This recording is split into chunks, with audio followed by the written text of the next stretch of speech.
L'élevage, c'est là où tout commence pour un trotteur. Le 18 septembre prochain sur l'hippodrome Paris-Vincennes, la journée des éleveurs va réunir des passionnés de chevaux, de génétique, qui ne comptent pas leurs heures.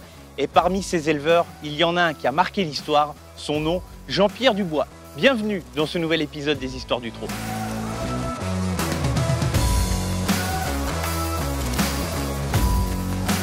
Un visionnaire pour certains, un homme qui a révolutionné le trot pour d'autres, Jean-Pierre Dubois est une des figures incontournables du trot en France. Il a connu le prestige de la victoire au plus haut niveau comme entraîneur, comme propriétaire, mais ses convictions dans le domaine de l'élevage ont permis aux trotteurs français d'être encore plus forts au fil du temps.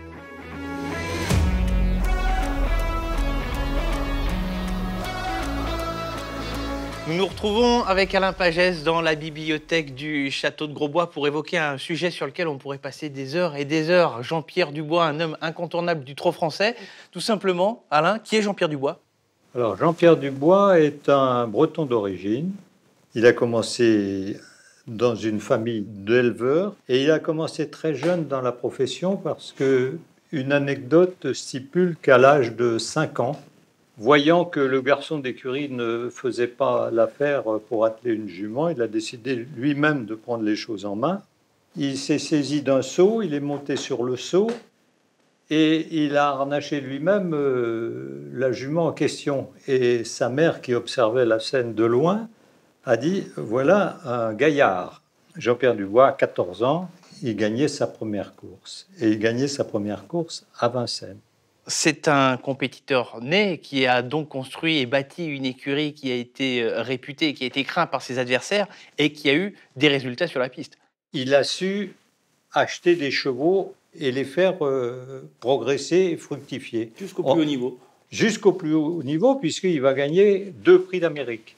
Il va par exemple acheter High Echelon, qui va gagner le prix d'Amérique, et il va acheter Himour. Alors, 2 prix d'Amérique, bon, mais c'est au milieu de 2500 victoires. Et comme Jean-Pierre Dubois est un homme de conviction, il est allé chercher du sang ailleurs pour mettre sur ses chevaux. Le Studbook s'est ouvert officiellement en France entre 1987 et 1991. Du jour où la décision est tombée, officiellement, lui, il a pris sa valise. Et il est parti. Et il est parti aux États-Unis. Il est redevenu garçon d'écurie parce qu'il a dit, il n'y a qu'une chose qui va me sauver dans mes idées, c'est de m'imprégner de la façon de faire des Américains et puis de repérer ce qu'il cherchait, c'est-à-dire des étalons de renom.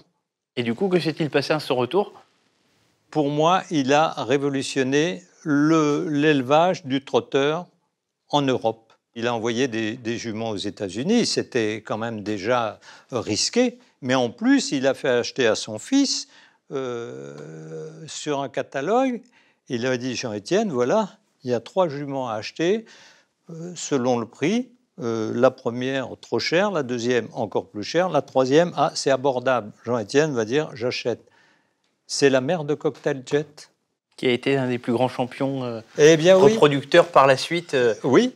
Alain, ce qui est quand même assez incroyable avec Jean-Pierre Dubois, c'est que sa marque arrive à être encore d'actualité avec les champions de ces dernières années, que sont par exemple aussi bien Bold Eagle que FaceTime Bourbon, et qu'en fait Jean-Pierre Dubois se retrouve dans les pédigrés de ces champions.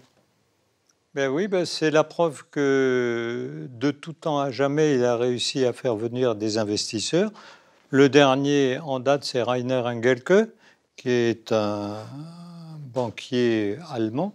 Il a fait son éducation et si vous reprenez un pédigré comme celui de FaceTime Bourbon, qui est aujourd'hui le crack invétéré, ou avéré plutôt, on s'aperçoit que, bien sûr, les Bourbons, c'est l'éleveur officiel, c'est Rainer Engelke.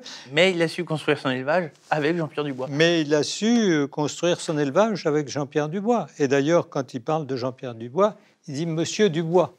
Et Alain, en plus de tout cela, Jean-Pierre Dubois a su avoir le brin de chance qu'il fallait au bon moment. Et je ne peux pas m'empêcher de pouvoir repenser ce qui s'est passé avec Nesmil notamment, une poulinière qu'il était parti pour vendre et qu'il a finalement gardée.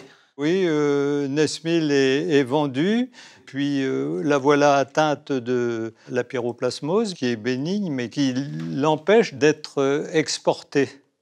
Donc, Jean-Pierre Dubois-Stravise, il la conserve. Il la conserve et elle est vendue dans un deuxième temps à des Allemands qui n'en paient que la moitié. Et il dit, ah ben non, messieurs, gentiment, mais je ne peux pas vous laisser cette jument-là pour ce prix-là. Donc, elle revient chez lui. Et là, il dit, bon, je l'envoie aux États-Unis. Et c'est là que elle va faire souche en revenant en France avec les étalons américains. Et avec derrière une lignée maternelle qui était plutôt pas mal. La première qu'elle va mettre au monde, c'est Amour d'Onou. Hein, et Amour d'Onou, ça va être la mère de Guilty of Love. Et Guilty of Love, c'est la mère de Love You. Et Love You qu'on retrouve notamment dans énormément de pédigrés désormais dans les chevaux et qui a su s'établir comme un chef de race et du coup devenir omniprésent dans les pédigrés. Oui. Si on doit essayer de résumer Jean-Pierre Dubois peut-être en une phrase, qu'est-ce que ça peut donner? Ce que je retiens, c'est que Jean-Pierre Dubois, il a su insuffler sa passion à ceux qui l'entourent. Il est l'heure de refermer cet épisode consacré à l'élevage. N'hésitez pas à liker et à partager cette vidéo sur vos réseaux sociaux. Merci beaucoup Alain pour les explications. Merci Loïc et à très vite pour de nouvelles aventures sur les histoires du trot.